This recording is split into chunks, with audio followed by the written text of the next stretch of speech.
During this lab, we analyzed a green and red glow stick using emission spectroscopy to answer the research question. The research question is, what determines the emission spectra lambda max? According to the project guide, lambda max is representative of the amount of energy of the photon that is being emitted with the greatest intensity, which means lambda max is the wavelength where photons are emitted at the greatest intensity. This is seen in the image of the emission spectra above the definition.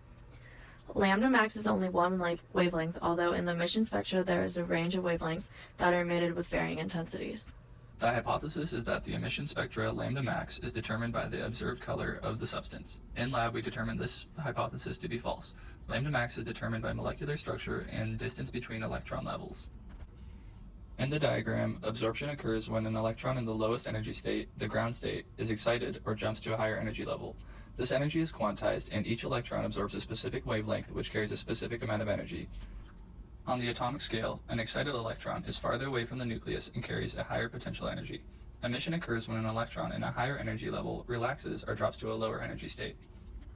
A release of visible light equal in energy to the distance between levels occurs. The release of green light is shorter wavelength and higher in energy, thus a greater distance between an excited and ground state. The red dye is the opposite, longer in wavelength and lower in energy. To make an analogy, electron energy states are like a stack of books. The ground state, or state with the lowest potential energy, is a single book. An excited state can be visualized first with 3 books. Here, the books are not as stable as single, and when toppled revert to the ground state. The falling of books represents the release of energy that occurs when an electron emits a photon. Again, the taller the books, the higher the potential energy, and the more energy that is released when it falls. As such, the 8 books fall with more force and represent a photon with a shorter wavelength and higher energy.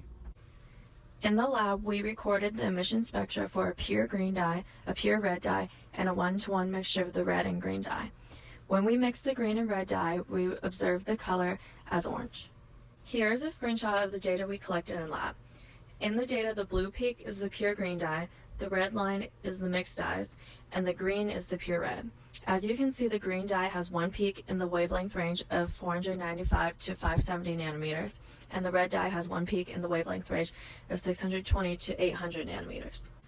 If the previously stated hypothesis were true, we would expect one peak in the orange range between 590 to 620 nanometers because the observed color was orange for the 1-to-1 mixture.